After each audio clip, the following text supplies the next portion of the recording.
Okay, filming a monkey flip tutorial here. So, I have my rig.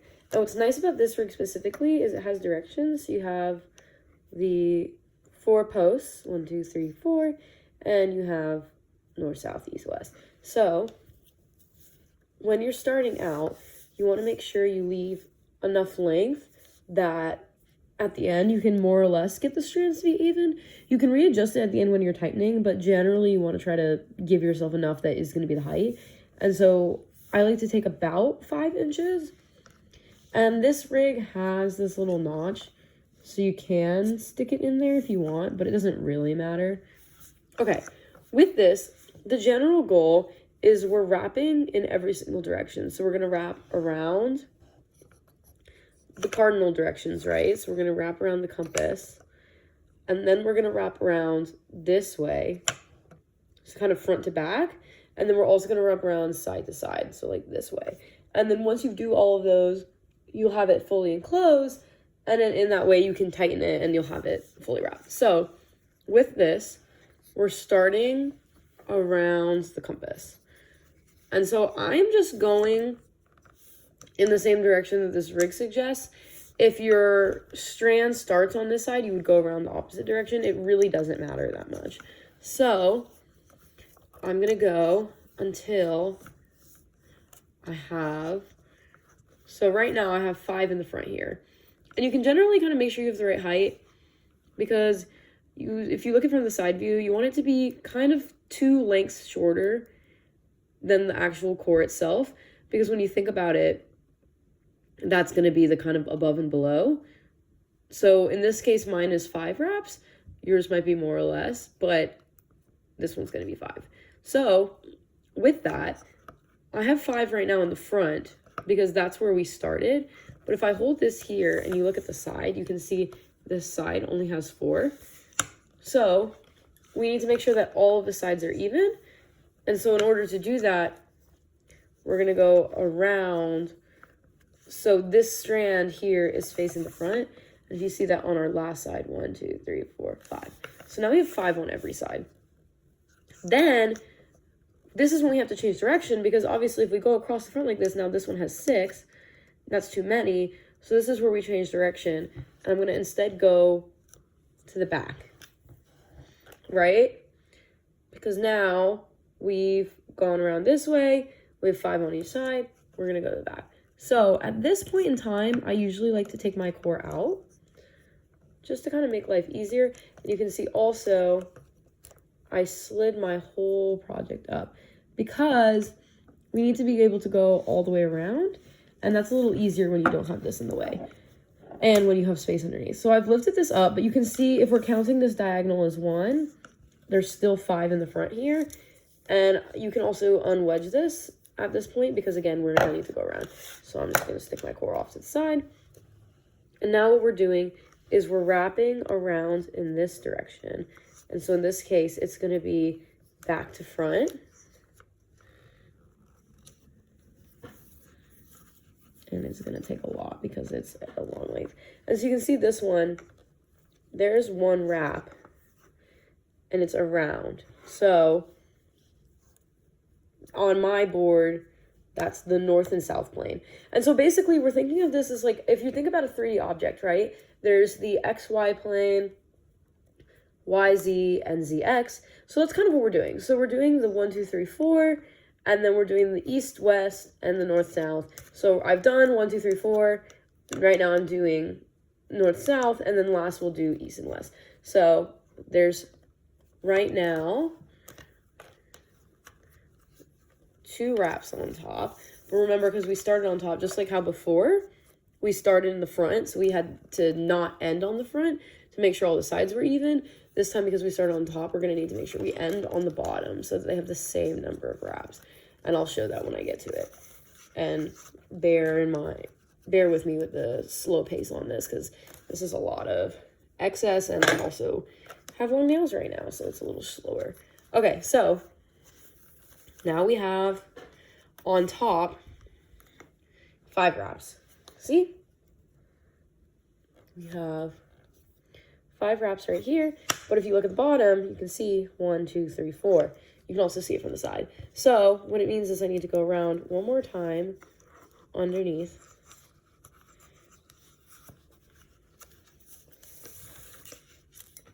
And again, try to keep things nice and loose right now. If you have to pull it a little tight just to kind of get access to everything, totally fine. But you just want to make sure at the end it's nice and loose. Okay, so if you look in the bottom there, you can see 5. And we have to make sure it kind of comes up like this. So there's 5 on the side here too.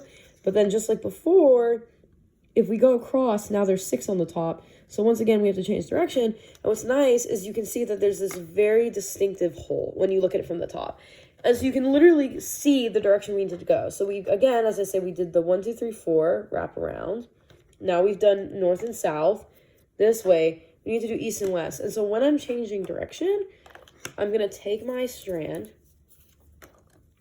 And I like to almost think of it as if I'm doing a needle for this step because it really is a lot easier that way. And so you can see I've threaded it down the bottom. And you can go straight up the top. But as you can see right now, I have a lot of slack. So generally what I do is I pull my slack through. And you have to make sure it's on the inside of the post. So to show what that looks like, I don't want my strand going on the outside here. I want it on the inside like this. And I'm pulling this down. And again, before I switch up, making sure all of my strands are nice and straight and flat. Okay, so now this is coming out the other side. But a key way to make sure that you're doing this correctly is that there should not be any wraps in the west-east direction on the outside. It should all be internal. And so if I go up like this, you can see there's this there that's wrong. So again, treating this end like it's a sewing needle, I'm going up through the bottom here. And this is going to be like that. So then pulling all my slack. And so you can see, once I go across the top in this direction, that would be 1, because you can see we're back where we started, which is right here. So there's 1 that goes all the way around. And so you can see there it is, all the way around. And it's on the inside. There's nothing on the outside here, nothing on the outside there. So that's 1. And you're going to repeat that 5 times, but I like to put my core in here because now it can be supported. And so you're just going to want to kind of push it. And this particular rig, compared to the ones that we have at the Girl Scout Day Camp, is a little bit tighter. And so you just need to kind of push things around a little bit. So, because you can see if you just look at my core, this is technically meant for something smaller than a 1-inch core. This is 1 inch. But you can see that those columns are pretty flexible. So just making sure to nicely get it in the middle. And when we do that, just checking in to make sure everything still looks good. So I still have 1, 2, 3, 4, 5 on top, 1, 2, 3, 4, 5 on the side. This is a little loose, so I can just pull my loose end over here a little tighter. There's 5. There's my 1.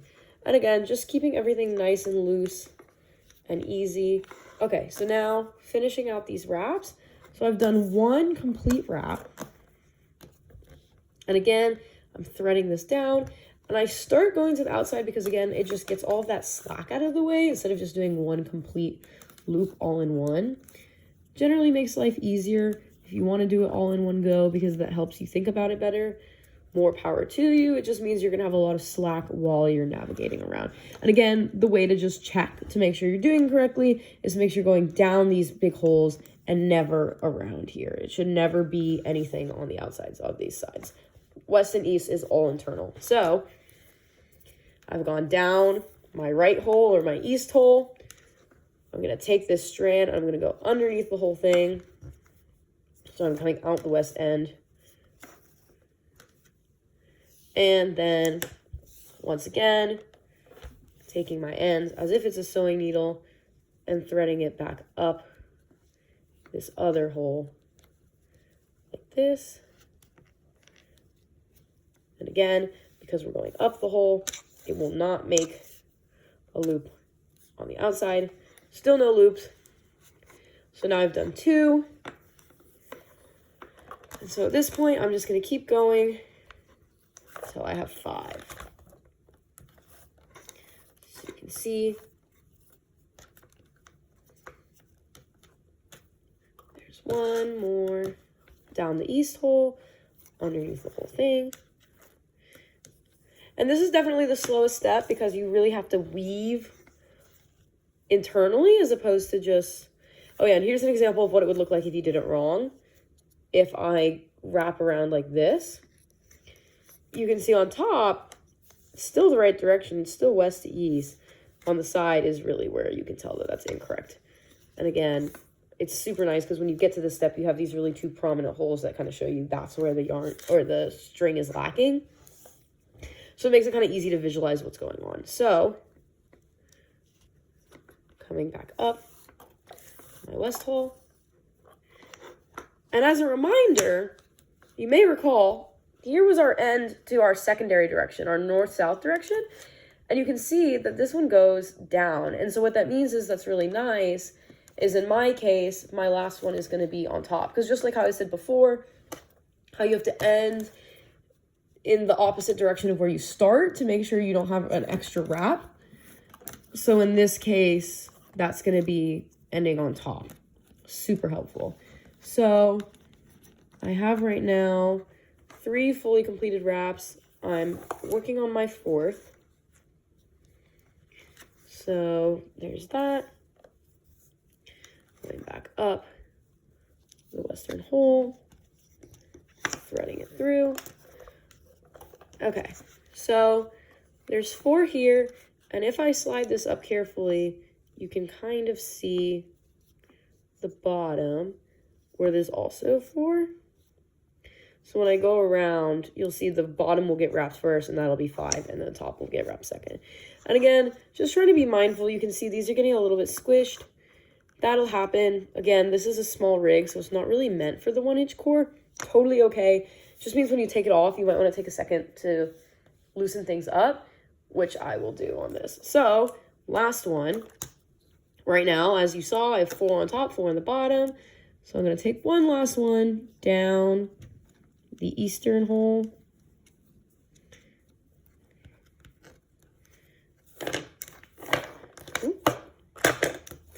And then underneath the whole thing.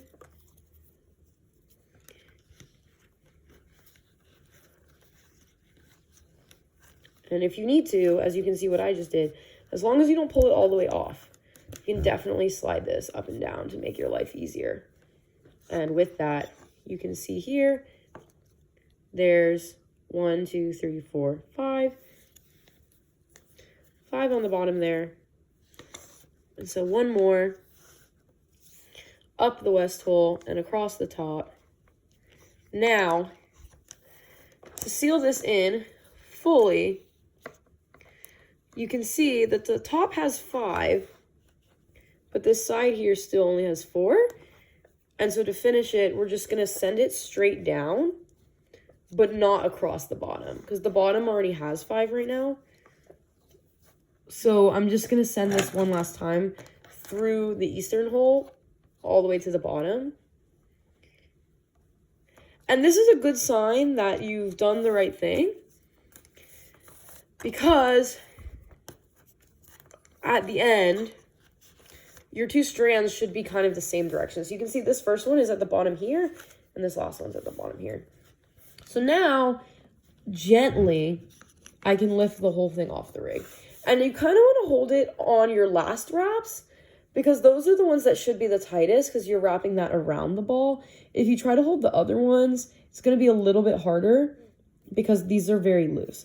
So, with that looseness in mind, I like to start with the wrap that's connected to my short tail, just to kind of get everything nicely secured in place. It means you'll end up doing some redundant tightening later, but I think that this all in all makes it easier. So, this is my loose tail, and you can see when I pull it, this direction tightens. And so I'm going to start at the very end, which is right here. And you can kind of tell that because you can kind of see it, this end here is the same direction as that. See, there's this one here, this one here, but this end disappears down into it. So that's a direction change. So I'm going to tighten towards, and you see I did it wrong there because this way I was tightening that side. I'm trying to tighten towards the end. And basically what the goal is we're getting rid of all of this slack, all of this excess. So I'm going to keep going gently because, again, we're trying to keep everything nice and neat and in cute little rows. And be patient with yourself with this. Really kind of let the paracord tell you which direction to go by gently tugging. Don't rush this step because you'll end up with kind of a befuddled mess. Now, mind you, if you do, you can always just unwrap it and start over. But obviously, ideally, you don't have to do that. And you can see here, mine kind of got a little twisted. So I'm just kind of gently tugging everything in place. Okay, so well, let's see which end is which. Okay, this needs to be on the outside. So you can see here, that's a lot closer to the shape of that ball there. Right? So now we just have this direction, really, that's excess. So again, trying to hold one of my tight directions. This time it doesn't really matter which direction I go because that last direction we did is, of course, connected to an end because that's where we ended off. And that one's already pretty tight. The one we just tightened, which is connected to this end, is not pretty tight. This one is going to have to be redundant, as I mentioned, because it's that middle wrap section. And so either way, in order to reach an end, it's going to have to go through another section entirely. So it doesn't really matter which direction you go, just as long as you pick a direction and stick with it. So I just picked one end and I'm slowly and carefully tightening all the slack.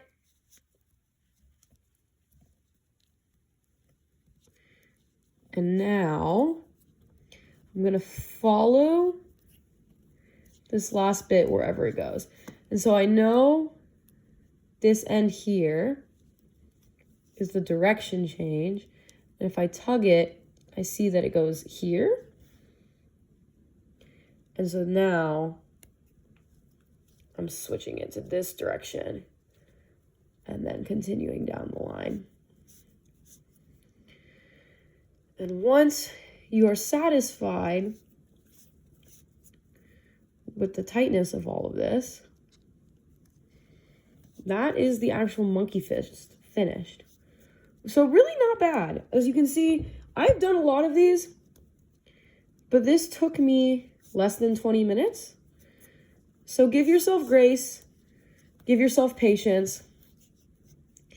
It really is not bad as long as you're gentle with yourself, because the biggest thing that I've seen people do is they get really frustrated and they start just yanking and yanking, and then they get more frustrated because they can't see what's going on. And you can see mine is relatively fast in terms of completion, but in terms of how fast I'm actually pulling these strands as I'm making my adjustments, it's pretty slow paced. I'm just taking it nice and easy. Again, kind of letting the paracord do the talking so I know where to go next. And also what's nice about this is you can just kind of smush it around, even it out. You can see that's pretty beautiful. So now I have two nice long strands to work with to finish it. So I'm going to finish this off. I use a noose knot. Mind you, use this knot responsibly, but it does create a really pretty finish for the keychain portion. If you don't want this step, then just crop this video short or just pause the video here. You're pretty much done. You can always just tie a knot in the end, cut it short, whatever.